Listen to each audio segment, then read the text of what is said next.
Okay, I think we are live right now. Once again, we're back on the Google Hangouts uh, to do our Money Lab podcast. This week, we're talking about how to avoid holiday money anxiety. Okay, so again, we're also going to be launching the Spreaker live podcast. You won't hear the music on Google. We're going to have to actually fix that so that way you guys can hear the cool intro as well. Sit tight for a little bit while I go ahead and launch this piece here on episode 37, How to Avoid Holiday Money Anxiety. Okay, sit tight for a second while I get the intro going here. I want to make sure I get my stuff together. All right, here we go. And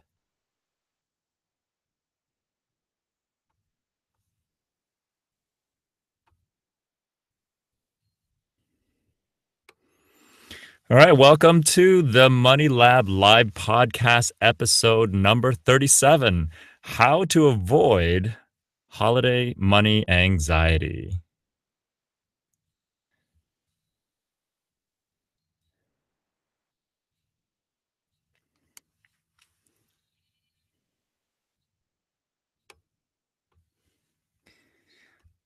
All right, welcome to another episode of the live broadcast of the Money Lab. And I am your host, Wei Hong from the Six Figure Academy.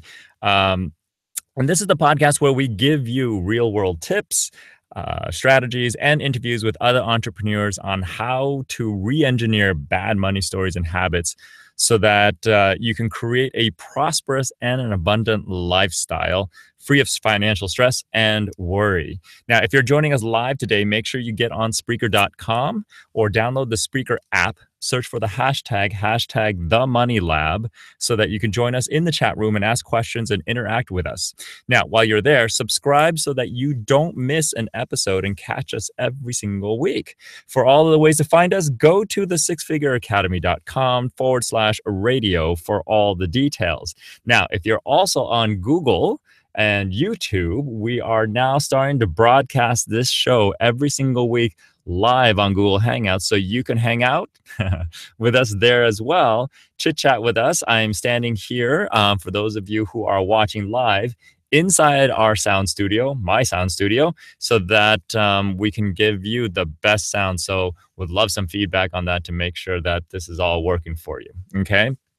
All right. So we are going to be talking about a very, very popular topic, a poignant topic, simply because it's that time of the year with Thanksgiving just around the corner, with Black Friday just around the corner. What happens is a lot of people, their stress levels are starting to rise. In other words, they are starting to think about the holiday season where money is going to be spent. And for most people, when it comes to this time of the year, I'm already hearing it from my friends, my closest friends, my family. They're starting to get, the stress levels are starting to go up. Okay. Now, here's the thing is like today, for today's show, I started going around and looking at, what the articles out there, any new articles out there talking about financial stress, money anxiety, and all that fun stuff. And, there's a ton from every money publication out there. There's a ton. USA News Report, US News Report, USA Today, Wall Street Journal. I mean, there's all kinds of blogs and articles and newspaper articles out there trying to help people kind of navigate this time of the year, because they have found every single time this year rolls around, there's a buildup of stress, there's a cataclysm of stress that then starts to trickle and carry over into the next year. And the last thing we want to do is bring that kind of stress when it comes to money anxiety, when it comes to all these different things. Last thing we want to do is bring all that into 2018 and then so on and so forth. Now, for some of us, it's something that we do every year. For some of us, it's something that was like, well, it's that time of the year again. It's got this love-hate relationship. We get to hang out with family. Sometimes we hang out with people that we want to hang out with. Sometimes we hang out with people we don't want to hang out with. And, there's so many different levels of the kind of stress that we experience as people, especially in American culture, going into the holiday season. So what we want to talk about today is how to avoid that. how to avoid holiday money anxiety, financial stress, and worry altogether. Because if we could do that, then we could truly enjoy the holiday season for what it's there to be, to what it's meant to be. Because here's the thing, we live in a world where a lot of our holidays, okay, and our free time is given to us, which is a whole separate topic in itself, during holiday season. And the most of it is actually given during like the Thanksgiving and the Christmas. People start to wind down. There's a general consensus, a general attitude that things are slower. Okay. Now, if you're an entrepreneur, you should know better that than to buy into that, because that will actually impact your business. The more you buy into the fact that it's going to slow down this time of the year, the more it's going to happen. Right. So again, if you're joining us on Spreaker.com or on the app, on the Spreaker app on your phone, feel free to chime in anytime on the live chat. If you are watching us and hanging out with us on Google Hangouts on YouTube, feel free to chime in anytime that you want over there. Both windows and both screens are open, so I will be able to see your questions, especially around this particular topic. So don't hesitate, don't be shy. Reach out, let me know where you're watching or listening in from, and let's chit chat about holiday money anxiety. So, here's the thing. If you go and Google for solutions around this holiday money anxiety, financial stress, and everything, you will find pages and pages and pages of solutions. I wish I could kind of show you. Maybe I should have kind of set it up so I can show you. I mean, I can show you on my phone, but anyway. But you could see that there's so many solutions. 5 ways to eliminate financial stress, 7 ways to eliminate financial stress, 11 ways to eliminate financial stress. There's just so many different ways. And in fact, what I'll do is I'll go ahead and pull up on my screen. So just so I can see. So if I Google holiday financial stress, okay. On page 1, I'll have 5 tips for handling holiday financial stress, 5 ways to decompress from holiday financial stress, 7 ways to avoid holiday financial. So Discover.com, USA Today, US News and World Report. US News and World Report has 2 separate articles. There's counseling website. There's Forbes. Have less holiday financial stress. And here's the thing is that I looked through majority of them, most of them on page 1 of the results are all about strategies, budgeting, and very little about mindset, very little about where this stress is coming from, so that we never have to deal with it again. Imagine being able to do that, to get to a point where you handle the problem, handle and create a solution for yourself that basically keeps you from ever having to deal with this ever again, that you have this built in as an unconscious strategy. And that's a lot what we're going to talk about today, is how do we develop a solution that's a little bit more permanent, so every single year, the holiday season is something you look forward to from a financial standpoint, instead of something that you kind of like dread as it comes closer. Okay, starting to allocate funds. Do I have enough money and everything like that? So why do we, if there's so many strategies out there that you can just Google and get the answer to, okay, and if these are the right answers, then why do we still stress about the holiday season? Why do we still get financial worry and money anxiety around the holiday season? Why do we still struggle around this? Okay. And the reason being is these strategies, these budgeting tips and all these things don't necessarily work, because they're only a part of the equation. Okay, so if you want to think about that, they are only a part of the equation. I mean, think about all the different reasons why we stress during the holiday season, because a lot of times we'll end up stressing out about stuff beyond just money. We'll blame money, but we're actually stressing about in-laws coming, or we're stressing about all the traveling we have to deal with because the kids want to travel, the adults don't want to travel, but the kids want to travel, and the adults have to think about dealing with holiday traffic, which is a nightmare in itself. For those of you who live on the West Coast, especially in the SoCal, LA area, you know what I'm talking about. But it pretty much is existent everywhere.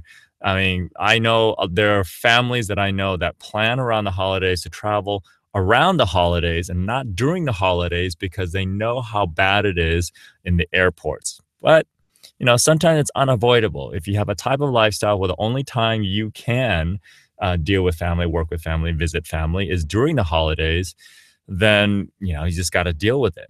Okay. A lot of meditation, a lot of breath work, a lot of things that you could do to kind of calm the nerves. Okay. So it's stressful enough, just dealing with family, dealing with circumstances, dealing with travel, just dealing with the holiday season. And now we have to deal with money too and worry about money. Okay. So that being said, if you think about it, financial stress and money anxiety during the holiday season is not, okay. This is something I want to propose right now. Okay. Financial stress and money anxiety during the holiday season is not a function of the season or the economy or your job or your business. Okay. The reason why we struggle with it year after year, despite the changes in our job, our financial system, no matter how much money we make or how little money we make or how good this or how well we plan it, the reason why stress still exists during the holiday season is because it is a learned behavior.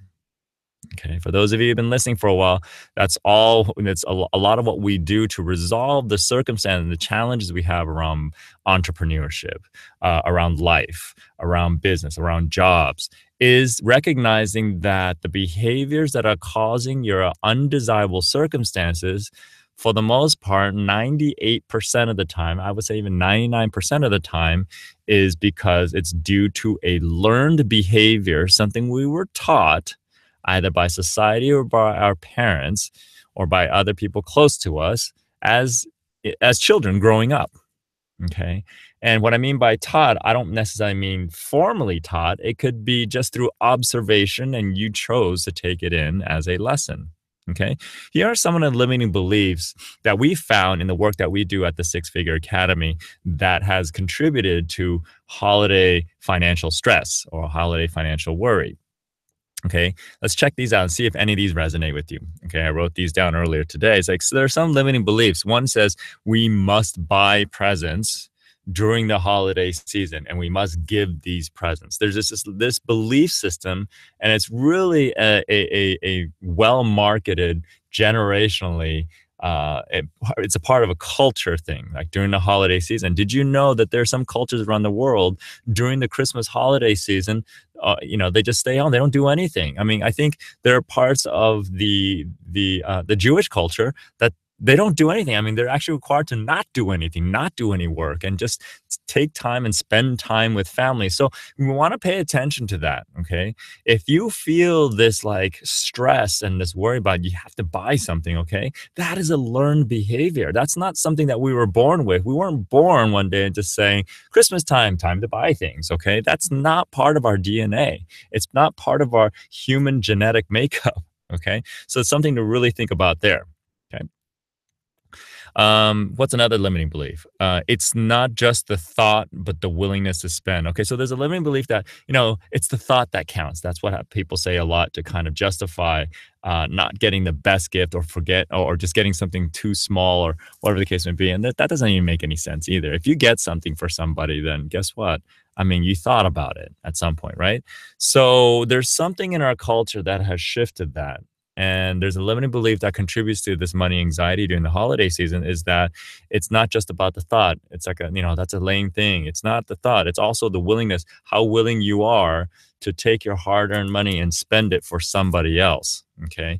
It's like it's a demonstration piece. It's a presentation, or it's a fear of judgment, that type of thing. Okay. There's another limiting belief is if I don't get someone a present and they got me a present, then I'm a bad person.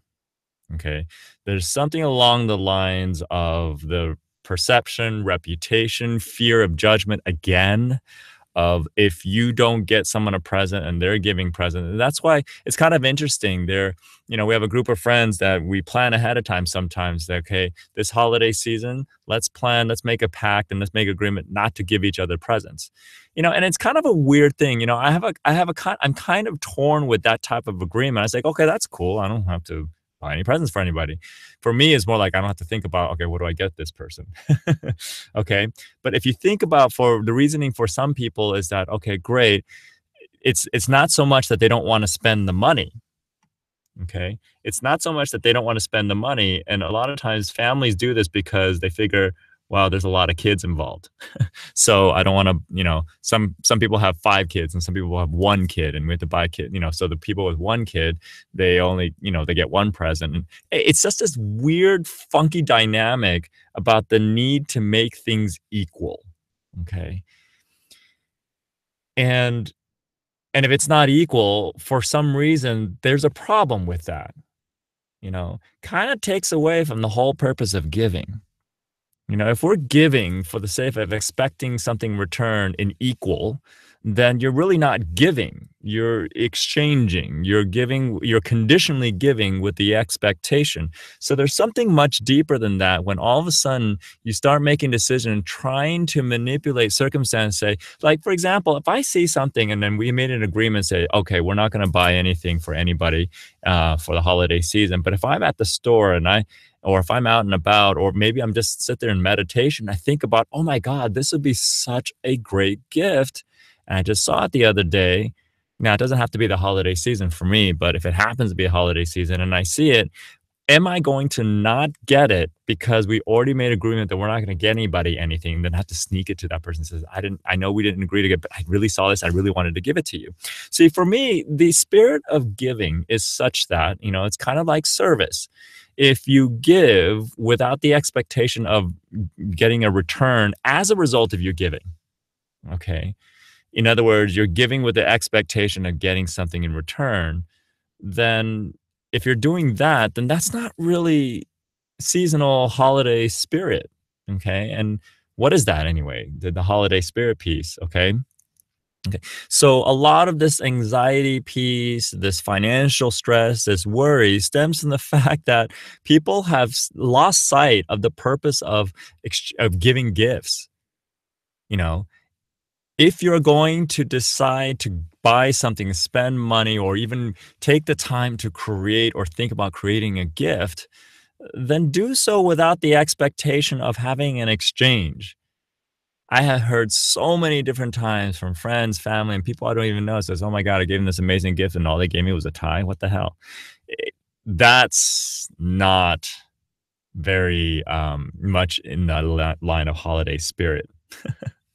Okay, so you want to pay attention to the chatter that shows up that's driving your money anxiety, the limiting beliefs that you have that gets you all stressed out, feeling that you have to do something. Because at the end of the day, you don't have to do anything. Okay, and if you're doing things because out of fear of judgment or hearing it from family or the case, then don't do it. Don't let that be the motivation, because that's what contributes to the worry, stress, and anxiety that comes around the holiday season. Okay. Here are a couple of limiting beliefs that has to do directly with, spending money and the choices around money. Like the best deals are on Black Friday. Okay. Black Friday really is just, there are companies that hire marketing agencies just to set up Black Friday campaigns. And basically they, a lot of retail, they do that. They allocate significant amount of funds to pay marketing agencies to create campaigns around Black Friday. Black Friday is like, for those of you who are into marketing, into copy, into, psychometrics applied towards sales and marketing, pay attention to what happens around the Black Friday, when they start seeding it, the sequence, the funnels that are created, the sales funnels that are created, the marketing funnels that are created. Black Friday is just one massive marketing mecca day, and then there's Cyber Monday and all these different things because, they just want to keep milking it. The best deals are actually not then. I mean, they may appear to be so, but if you look, there are companies that create specific models of products that are only unique to that day. And these products are developed and created in such a way to tap into the expectation that they're going to get a great deal. But at the end of the day, companies still need to make money. So when they slash that and they sell a lot of it, how do you think they're going to make money? Are they just going to make break even? No, they're going to basically, so it's kind of like, when I used to work with factories over in China, um, what happens was they would always send me a sample of what they want to create. And we look at the sample and they always use the best parts possible for that sample. And then so we said, great, let's move forward from this. And if we don't pay attention, what happens is they shop around and start to see how do we shave a nickel here, a dime here, a penny here, and then kind of compromise in some components within so that we don't so it doesn't appear that anything is different from the model that they show, putting the best of the best out there. And then it's kind of like when people go into relationships in the very beginning, the first day, second day, third day, they're putting the best foot forward. They're on their best behavior. Whatever comes up, they just swallow it. This is often what we call like the honeymoon phase. They don't, they just kind of like tolerate a little bit more than they would and not say things so that they can quote unquote close the deal. Okay. And then later on, all the real stuff comes out. And the same thing happens with a lot of these products. The best deals are not on Black Friday. They are cheaper for a reason because a lot of companies, they simply either trying to liquidate, they're trying to clear out, or they just swap out components internally of the product, create a specific product just for these special holiday season sales. And then it may appear to be a on par product, but internally the components are much, much cheaper so that they can still make their margins and survive as a business or as a company. So when I found that out, okay, and this is not me just making stuff, when I found that out and I started talking to a lot of these manufacturers and the stores and the retail shops from an entrepreneur standpoint, because, a lot of times we're working B2B, we're not working directly with the consumer. So we're helping businesses, become more successful. We find these things out. And we're like, wow, is that really congruent? Is that really in alignment? And then, so the ones that are not trying to pull a fast one on you. They will say we created a special product just for Black Friday, and at that point, it's up to the consumer to either feign ignorance or just basically go in and say, okay, we're okay with that. Okay, so that is a limiting belief right there. The best deals are not on Black Friday. In fact, more often than not, you're paying less for a reason because the companies still need to make their margins, so you'll probably get something that's a little bit not as good as their top of the line stuff. And very rarely on Black Friday will you get top of line things. I'm sure every once in a while they'll throw in like a random, good find, but it's not, across the board, it's usually subpar products. Okay. Here's a cool little limiting belief that you may have found yourself buying into. So this is more prevalent with like guys or really busy people or families or individuals that just believe that gift cards are just easier. Okay.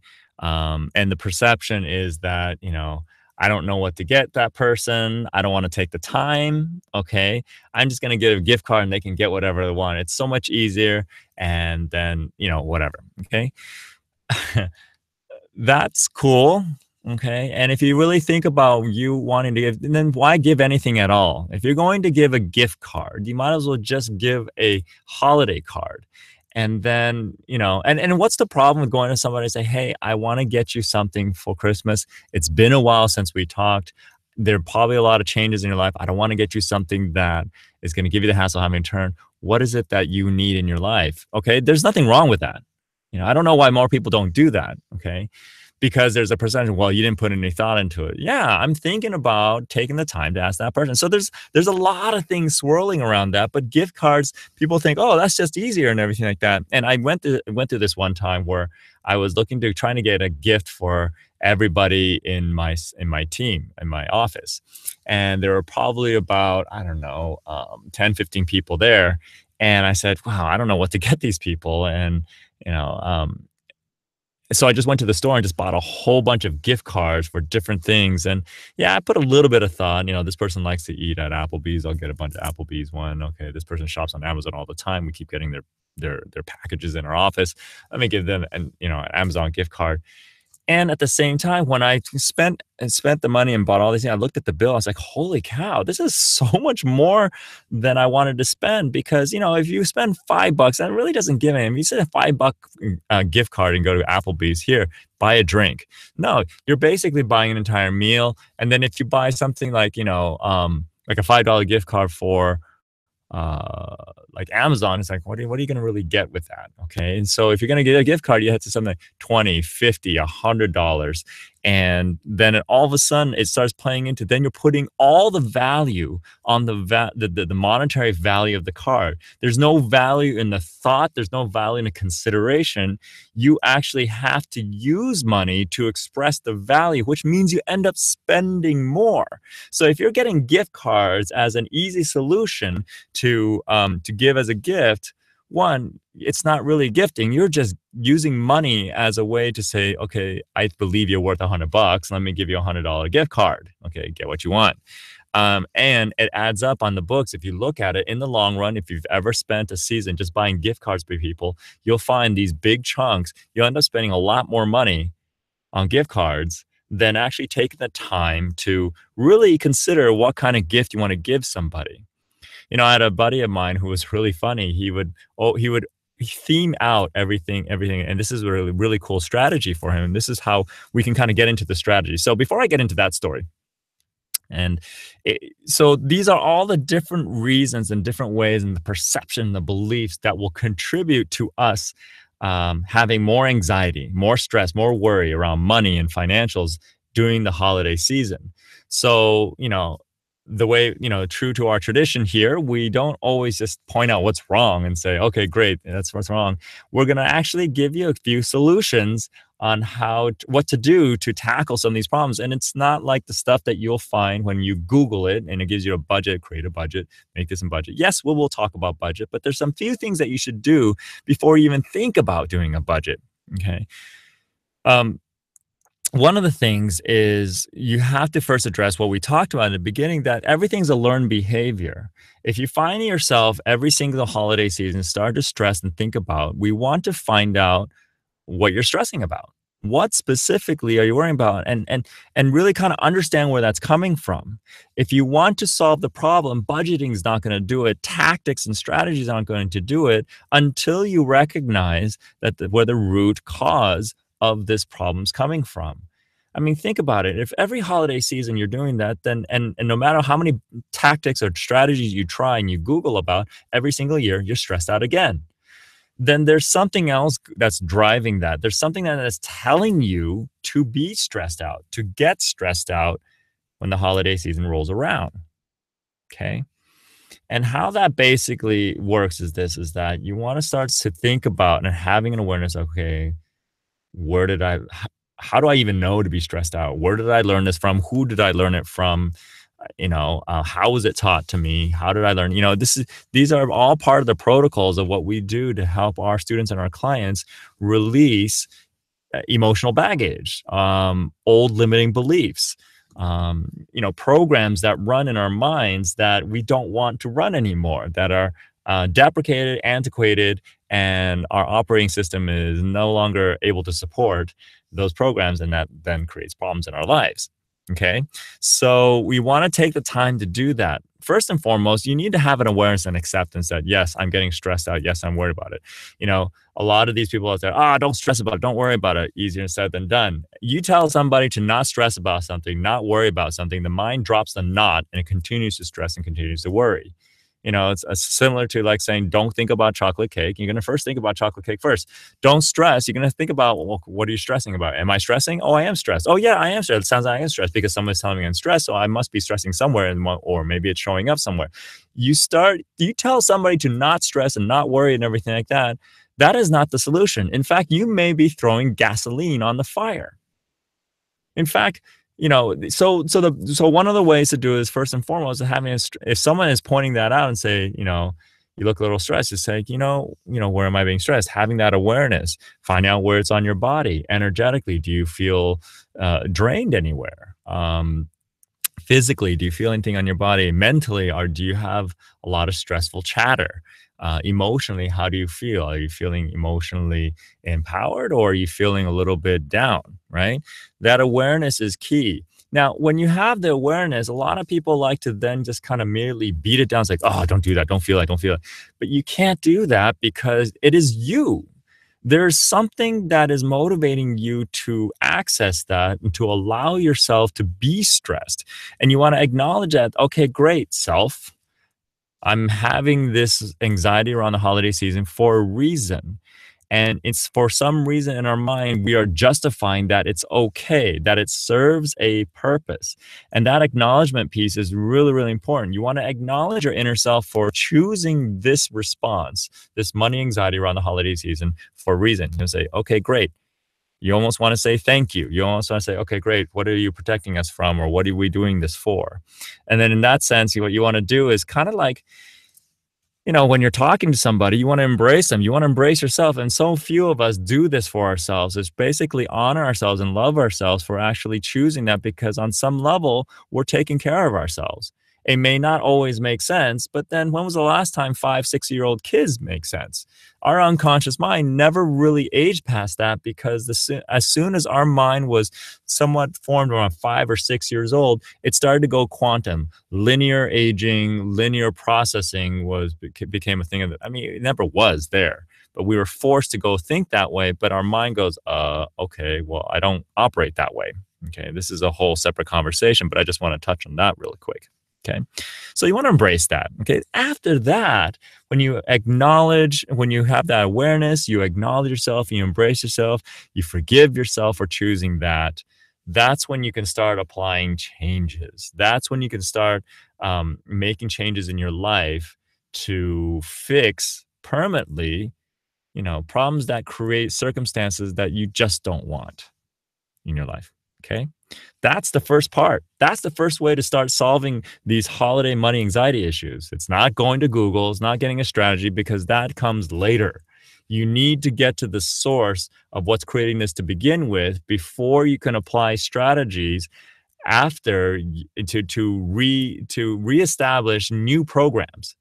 In order to create new habits, new programs, you need to eliminate the ones that don't work anymore. Otherwise, there's going to be too much stuff in the space, and there'll be too much confusion. You will create way too much conflict.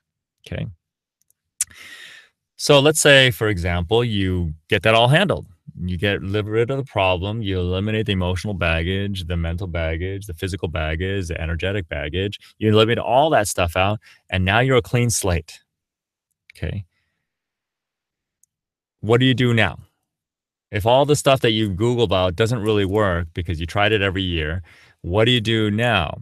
This is what we've found. Okay. A lot of people like to start with dealing with the money piece first, but the money piece is a symptom. The money challenges and inability to create budgets and everything, that's all a symptom. It is not the cause of financial stress. It is not the cause of holiday money anxiety. Okay. What we want to do is we want to plan ahead, yes, but we want to plan ahead by thinking about, okay, not thinking about how much you want to spend first, like most people say. You want to think about the category. You start want to categorizing and planning out whether or not you want a gift. And if you do want a gift, and this is where my buddy was talking about, every year he would create a theme for himself. He says every year, like one year when I was hanging out with him, he says, yeah, this year I am going to make it a brass year. He found a really cool, kitschy brass shop, boutique shop, and everything in it was made out of brass. He goes, okay, I like this place. Everybody this year during the holiday season is going to get something that's related to brass. And, what was interesting, he spent a lot of time in there. He spent hours in there because he was ruminating on what brass item that was created in that store, handmade or manufactured, was the best fit and best represented how he felt or what the person may or may not need. Okay. So it's really interesting to see him do that. And he said that, he found that when he did that, it made it more fun, actually. Okay. So what you want to do, this is where I'm going to get into the place where, this is how you position the holiday season to be something that you look forward to versus something that you dread. Okay. And so one of the ways to do it is you plan it by thinking about deciding on the categories of gifts. You know, you get everybody into the same little piece of paper that you want to give gifts to. And if for some reason they don't make the list, then don't worry about it. You know, the last thing you want to do, what contributes to this is this anticipation of last minute gift giving. You know, what you do for the last minute stuff, just give a card and take the time to write something very, very special in the card. And that is actually, the written word is such a powerful piece. Choice words and choosing the language in the right way can make a much deeper impact than any gift out there that you can physically buy. And I'll tell you that because, time and time again, when people decide to take the time to just handwrite things and talk about things that are unique between you and that person that you're writing to, you know, it is so much more valuable. You see people who hold on to these cards for years to come, even after the gift is gone. They've forgotten what the gift was, but they kept the card because the card said something very special. That's really truly what that giving is. You give someone words of encouragement, sharing something to them, how they feel about them that they may or may not know. Okay, so there's something very important about that. But anyway, so what you want to do is you want to plan ahead, create categories and everything, and start to prioritize, how you want to give, what kind of gifts you want to give. Okay, ideally, without any attachment to how much it's going to cost or whatever the case may be, you start doing categories and you to kind of like go more and more detailed, like, okay, within that category, what would I like to ideally give to that person? Now, it's kind of fun because sometimes you say, this, for example, this is my dad, and he's always liked Lexus. I want to give him a car. Now, am I going to give him a car? Am I going to go out and buy a car? Well, I mean, that hasn't happened yet. And I don't know if it's really going to happen because he really doesn't have that level of appreciation for that per se. He's actually happier for me just spending time with him, it turns out. Okay. So I may give him like not the full car. I may give him like a mini car of Lexus. Is how do you like this car? Or maybe help him get into one, And so there's so many different ways to do it, but you have to start with, kind of like the lofty idea. It's like, okay, start big. What do I want to give this person? Great for the holiday season. And then you want to ask yourself this. It's like, why am I waiting to the holiday season to give this person this? And this goes back to the whole giving pieces is why are we only waiting till the holiday season to show our appreciation or give something to people? Why aren't we giving gifts year round? That's really the thing here. Why do we wait till this point in time where it's the most stressful time? And that in itself is a learned behavior. Interesting, right? Okay. Once you make that list of what you want to get for people, okay, then you want to prioritize it. Okay, put it on a list in terms of a list of priorities. If you get to it, great. If you don't get to it, then you give a card. Okay. And that's the list, that's the priority you want to put in. Then after you do that, after you designate, okay, this is what I do without thinking, and this is the hard part, without thinking about cost or pricing, that's when you set the budget. That's when you say, okay, great, I made this list, put that aside. Let's look at my financials. Let's look at my spreadsheet. Let's look at my QuickBooks, my Quicken, or whatever the case may be. Let's look at what the budget is, okay, for the next couple months. Now, mind you, every single month you should have money being put away and whatever the case may be, and you have money saved up. And quite frankly, the holiday season, some people are really good about this. They start putting money away from January all the way up to holiday because they know they want to spend a certain amount of money. Okay, if you don't have that, okay, and let's say you're an entrepreneur, this is where it gets a little bit of fun. Okay, you set the budget, okay, of what you want to do and how much you want to spend.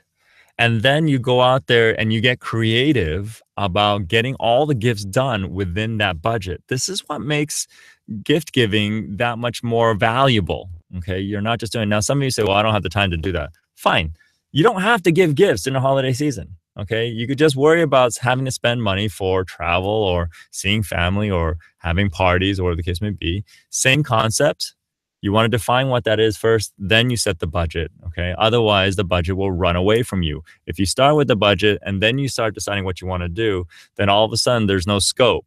And then you just start creeping away from that. And next thing you know, you're spending way more.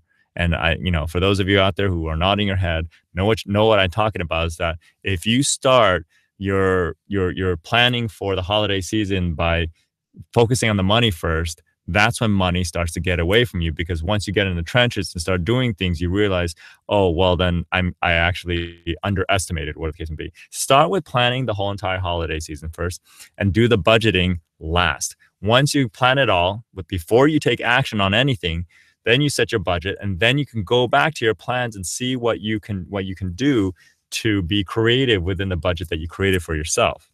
Do it in that order, and it'll be a lot more fun, because here's the things that you need to do is you need to set it up so that when you come under budget, you get to reward yourself. You can reward yourself by spending what we have left over on yourself, or putting it together to putting that away, or just reward yourself in a different way. But you need to celebrate for coming under budget. Okay. And as an entrepreneur, you want to gamify it even further. Okay. Let's say you set the budget and you want to plan things and stuff like that. And the cool thing about entrepreneurship is that you can not buy into the holiday season being slow. You can say, okay, great. I set $10,000 as my budget spend for this holiday season on gifts and traveling and everything like that. Instead of having to go into my savings, instead of having to go into my current stream of revenue, how about we play this game about bringing in new business, new revenue to match the 10,000 that we're allocating to spend. So that way you come out of the holiday season on top, if not more. If you really want to take it to the next level, let's say it's 10,000, say, great, what can I do to bring in $10,000 of new recurring revenue into my business? You do that, you bring in $10,000 over the holiday season that's recurring. All of a sudden that pays out. If it's recurring over the next year, that pays out 120,000 over the next year.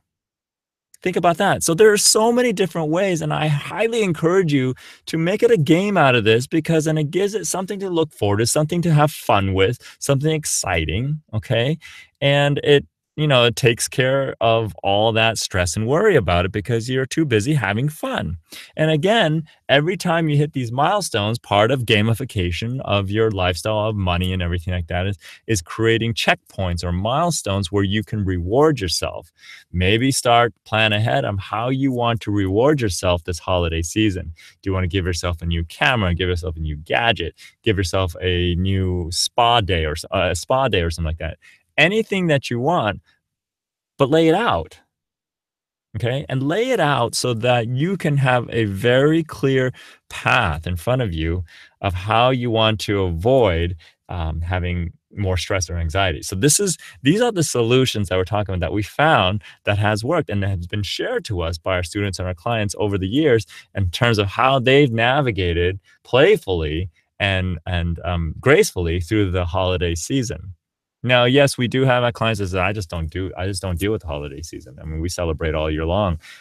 We give each other gifts all year long. And that's really kind of the best way to do it. I think holiday season really is, if you want to use an excuse for something or anything at all, is to be of higher service, to give more to not just the people that you know, but give to people that you don't know. Spend more time with people who normally don't have the time until it's this time of the year to do so.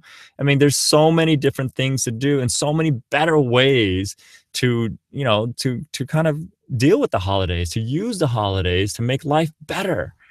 This is the time of the year where life should be great, should be amazing, should be better. But what happens is we see in our culture that this is a season where a lot of people go into this dark place. Okay. And it's because, one, it might be a little bit over commercialized and we're sold to be a certain way. But what if it's not the way it's supposed to be?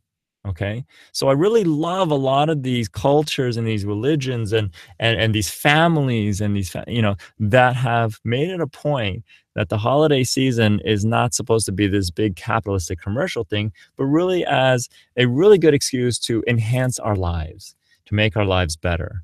And as long as you don't buy into the need to be capitalistic, okay, and buy into these perceptions so that you don't have to worry about being judged, or you have to, present yourself in a certain way. Says, look at how good I am. I can buy everybody these really expensive gifts. What's the point in that? Okay. Now I know for some people that's important. Okay, fine, to each their own. But for most of the world, this life isn't about that. right? Life during the holiday season is really about really kind of taking that time to reflect, think about the year that has passed, and show a high level appreciation and gratitude for everything that has happened or everything that is yet to come. Okay.